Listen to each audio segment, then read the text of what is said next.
maal taate biyya arabaatan deema aran taloo asitti baradhu barumsa kee lakki biyya arabaatan deema biyya arabaan ergaa baqa hin baradhu maal jechuudha hin baradhu araban deema ma akka ijoollee ormaatitti illee deeme magaalattis lafa nan bitadha baadiyyaattis isinis nan gargaara birris nan argadha biyya araban deema ashama harka fuunee kabajamtootaaf daawwattoota hordoftoota keenya nageenyi koo kan jaalalaa fi kabaja bakkaa fi lafa jirtanitti isiniif haa baay'atu anis obboleettiin keessan bakkaa fi lafa jirutti waaqayyoof galannaa ga'u nagaa fayyaa kootidha egaa warroonni mana keenya faaraa taatan laayik sheer sabiskiraayib gochuudhaan gara maamila keenyaatti dabalamaa isiniin jecha egaa biyya arabaan deema biyya araba wanni irra teebilirra soofarra qub jennee teenya nutti fakkaate mee hojii biyya arabaa tokkoon laala waan hojjechaa jirru galgala dhaabii ganamni dhaabii guyyaan dhaabii argitanii biyya arabaa jechuun badii jechuudha bakka walumaa galatti badii nama dukkanatti deemee dukkana keessa jiraate nama waa tokko hin beekne jechuufis garuu sababa bilbilli tuni jirtuufu doofummaa keechaa baane ijoollee dhugaan sinitti himan sababbii teknooloojiin nu babal'atee bilbila qabannee teknooloojii fayyadamnee bilbila laallufu doofummaa keechaa baaneerra rabbi nu baaseera osoo dhuguma sinitti osoo bilbilli kun nu harka hin jiraanneti osoo waa takka hin ilaalleti gola madaamii keessatti kushiinaa madaamii keessatti jaanjofne silaa dhugaa sinitti hima nasaa jaanjofne waa takka dhuguma burjaajofne waa takka wallaalla jechuudha garuu galata rabbi jira sababbii bilbilli kun nu eeyyamamte bilbila kana nu kennaniifu nama taani silaan hin beeku jechuudha an akka kootti hin beeku sila maal akka taanu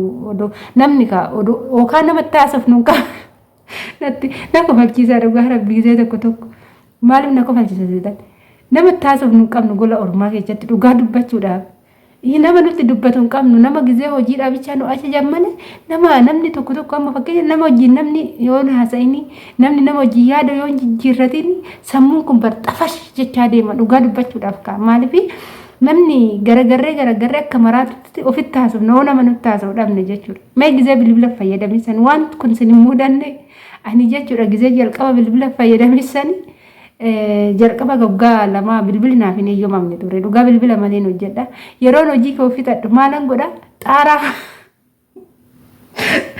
xaaraa manaa faana naasaa dhugaa rabbi xaaraa kana ibsaa kana faalakkaa ibsaa kana manamee yaa rabbi kana hunda ibsaa galfata kana faalakkaa waanuma tatta ilallaala tanan isaa wajjin haasaa silaa nama natti haasa'uun qabu kaa nama natti haasa'uun qabu yoon haasofne yoon dubbanne duudaa ta'uu ni dhufa bar afaan nu beennitu namattu afaan hiikkannee dibeenne namatti haasa'uun rakkoodha jechuudha dhugaa rakkoodha yoo namni tokko guyyaa guutuu zim akkuma jedhatti oole waggaa lama guutuu odoon haasa'in gaafa dabarse mee afaan san beeketu afaan hiikkatee haasa'a booddee rakkoodha beekunu nama sodaachi kanaaf biyya ormaa keessatti ani waan akka hin jenne dhugaa bilbila qabaachuu keenyatti bakka yaa waaqayyoon jedhe silaa biyyaan baaste lama nu dhoggine mi'ati yaa rabbiin jedhe dhugaa kan bilbila kana nu kennite akka namatti haasofnu nu goote amma fakkeenyaaf kaa yoo nama nu bira nu cinaa taa'ee nutti haasofne yoo dhabne hiriyoota keenyatti bilbilee haasa'anna jechuudha garuu gisee bilbila hin qabaatis san dhugaa dubbanne ji'atti gisee takka bichaadha kan namaa eeyyamtu jarri gizma maallaqa namaa kennitu gisee sanuu daqiiqaa 10 irra haasa'annu jechuudha hoggasuma irratti citaa inna usjenne tolla jechuudha inna har'a garuu balaa bilbila qabnu balaa bilbila bichaa qabaachuu son taane balaa intarneeta kana qabnu jechuudha haasofne akka afaan hiikkannu taaneerra dhugaa sinitti hima inna kanaafuu ijoollee baay'een biyya arabaa yoo jedhan waan guddaa seenaa akkuma biyya keenyatti jiraannu seenaa akkuma ammoo akka barbaannetti ala baanee deemnu nu se'u jechuudha mee amma namoonni baay'een qilleensa alaa fataa jechuuf qilleensa fudhachuuf bashannanuuf namni dharraan hin jirtanii kushiinaa madaamii keessa teechanii kana bichaa miti qaamni keechan yuunifoormii ofirraa baaftanii uffata gaarii tokko yoo mana akka namaatitti uffata gaarii tokko uffadheetuma nama fakkaadha kan jettan hin jirtanii baay'ee keessantu jira dhugaa dubbachuuf saa 24 kan yuunifoormiin anamma saa 24 akkuma argitan kana jechuudha uffata ofii uffata hojii ofirraa hin baasa uffata hojii nan jijjiirradha uffata hojii kan ofirraa nan baasa deebiin uffata hojii jijjiirradha malee wannan uffata gaariidha jedhamee uffadhu tokko hin qabu jechuudha. Iniif galee maaliif hin qabu jechuun uffata hin qabu miti. Eessatti uffadha? Kushiinaa madaamii keessatti uffadha. Mana kana keessatti ijoolleen kontiraata jirru bar mana bakka hidhaa jechuudha. Hidhaa tokko yoo hidhamte ka gibbii san keessa ba'uu hin dandeechu gibbuma san keessa gizee tokko qilleensa si fudhachiisu. Nullee akkasuma jechuudha. Dhugaa rabbii dubbachu yoo hojiidhaaf hidhanne gibbiittu gadi baana jenne madaamiin hojii sottee hojiin hojjechi jechuudha. Hojii san hojjechuu deemna jechuudha. Omaa qilleensan argannu. Isaan garuu maal godhu? yoo fedhan ofii isaaniitti deemanii bashannananii akka barbaadan ta'an yoo nuti deebi'anii nuti immoo kushiinuma san isaanii san keessa dhaabbanna. Saniinuu yoo alabanii yoo manatti deeban nama hojjechaa dhoole yoo dhufte nyaara faa namatti guru. Har'a madaamiin ija kamiin na laalti. Har'a mee akkamii jennee fuula madaamii keessa yoo ishiin ganama irribaa kaatu sagal ija keessa laalla jechuudha. Maal nuun jedhitti laata? Waa nuun jedhitti laata jennee siqiqiin gola ormaa keessatti hojjeese jechuudha. Yoo waa dhumate amma fakkeenyaaf wanni na mudatu yeroo baay'ee na beektu yoo meeshaan mana keessaa dhumate yoo wanti ittiin qulqulleessu dhumate yoo wanni tokko dhumatu maal jedhu akka waan ani nyaadhee fixe akka waan ani dhugee fixe akkamitti fixe jedhu jechuudha. Ijoollee baay'ee wanni akkanaa ni mudata. Ijoollee baay'eenis wanni akkanaa kanatti ni himu jechuudha. Akkamitti dhumatee jedhu mee akkamitti hin dhumanne waan isaanii ittiin hojjechaa jiranu baanee warra keenya bira nannu yookaan immoo warri keenya ollaa nuti taanee dhossineen dabarsinu mee eecha godhan jedhu mee ilaala. Kana gaafa laaltan biyya ormaa ani nan jibbee jechuudha dhugaa. Biyya ormaa nama jibbisiisti. Birri ishii yoo laalle nama gammachiisti.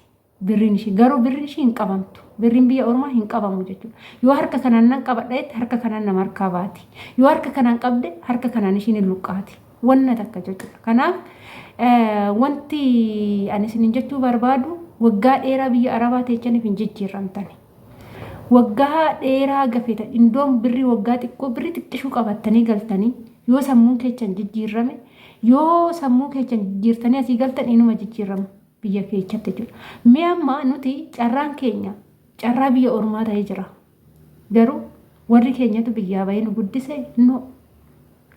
Warri keenya nu guddisanii takkaan keenya waan uffannu waan nyaannu hundumaayyuu nu godhanii nu guddisanii barumsa keenya nu barsiisanii jiru. Biyya ormaa baan ijoollee keenya umurii keessan biyya ormaatti fixuuf hin yaadina. Galaati gallee bakka umurii daa'imummaa keenya yaada dabarsineerra biyya ormaatti. Amma immoo gaheen nuti qabnu gallee immoo kan nu haftetti gammannee kan ilmoo qabnu ilmootti galuu kan immoo iyyuu ilmoo qabne gallee ilmoo godhachuu kana karoorsuudha malee waggaa ganaatti dabaladha biyya ormaa nama qancarsiti. Qallaalumatti nama qancarsiti. Akkas isiniin jedha kabajamtoota kiyyaa. Video irraatitti xiqqoo ishii bashannanaa jedhee tanan qabadhee isinii dhufee jira. Yoo nan balleessaa qabaadhe dhiifama naa godhaadha. Turtii na wajjin gootanii ulfaadhaa galatoomaa isiniin jechaa hanga video biraatti walitti deemtu immoo turtii gaarii isiniif haa ta'u.